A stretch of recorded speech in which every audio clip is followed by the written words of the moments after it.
Por que precisamos desenvolver a educação dos sentimentos?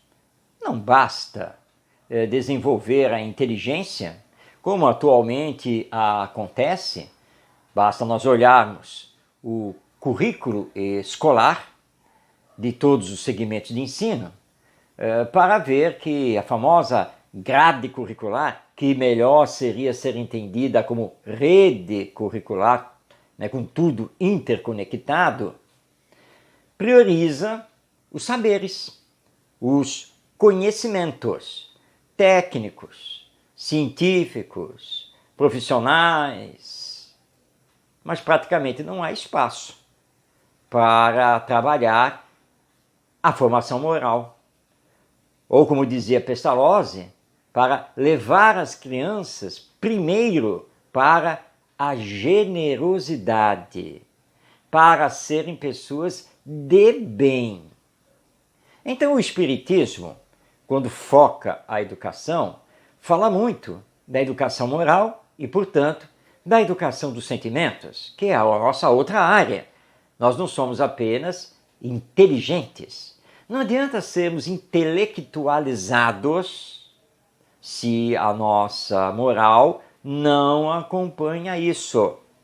Então, ao estudarmos o Espiritismo enquanto doutrina de educação do espírito imortal e reencarnado que todos somos, compreendemos que é necessário realizar a educação dos sentimentos, ou seja, a educação que desenvolve as virtudes ou qualidades morais, para que a criança, esse espírito reencarnado que inicia sua nova existência, assumindo uma nova personalidade, para que esse ser consiga estar ligado ao ambiente em que ele vive. E, portanto, no processo educacional, nós temos que levar em conta a realidade sociocultural, histórica desse ser, desse educando. Seja o filho lá na família, seja o aluno lá na escola. E ele precisa entender a importância dos cuidados sobre a natureza, sobre o mundo em que ele mesmo vive. Cuidar do lar, como cuidar da escola, cuidar da praça, cuidar dos entes queridos, dos amigos, da comunidade.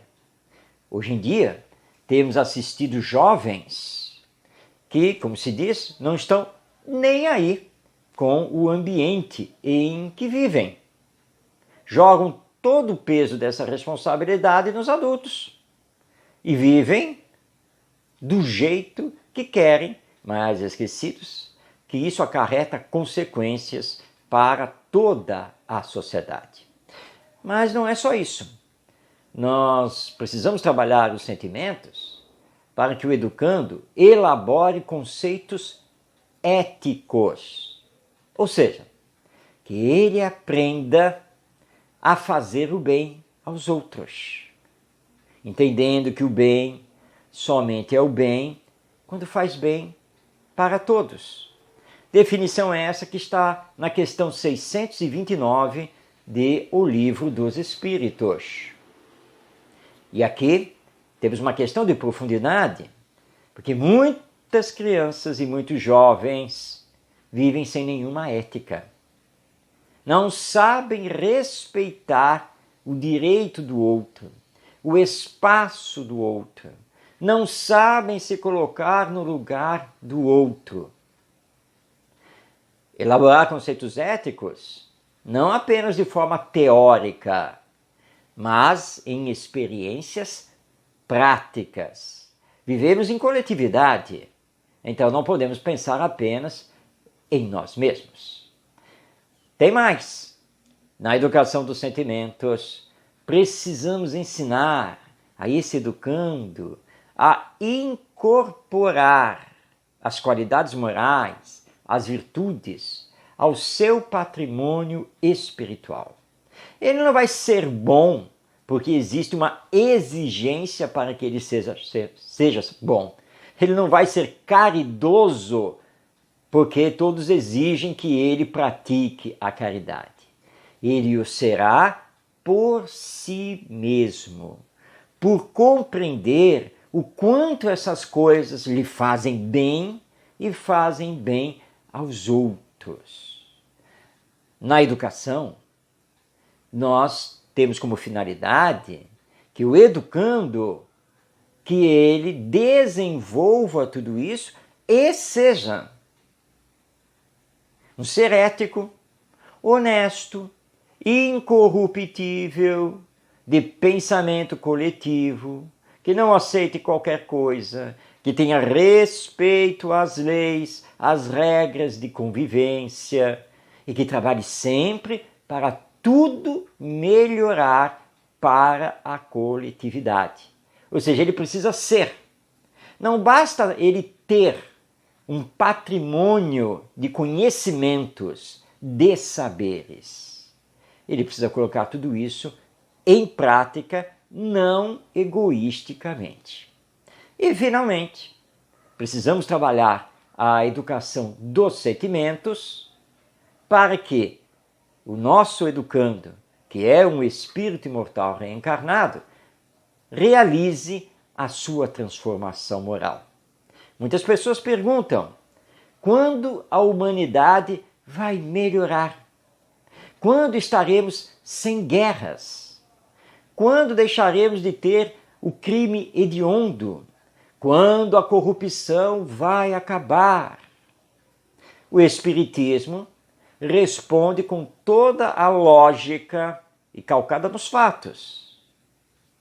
Tudo isso vai acabar sim, quando houver a transformação moral dos seres humanos, dos indivíduos que fazem a humanidade.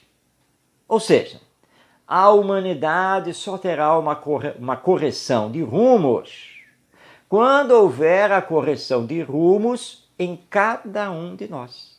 Então, eu preciso fazer a minha transformação moral, assim como você.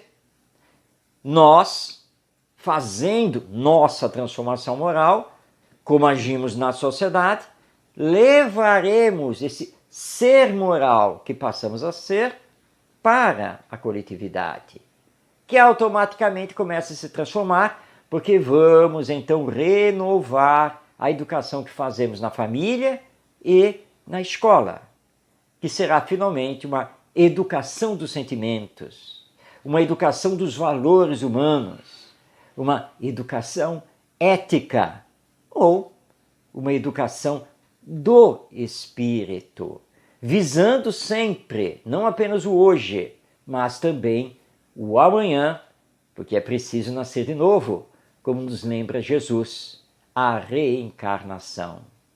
Que humanidade queremos encontrar lá na frente, no futuro, quando tivermos que retornar do mundo espiritual aqui para a Terra numa nova encarnação? A humanidade do futuro depende dos esforços que estamos fazendo na educação moral, na educação dos sentimentos, no hoje, na atualidade. Portanto, está nas nossas mãos. E fica aqui a pergunta: até quando vamos adiar a aplicação da educação moral? Pensemos seriamente sobre isso.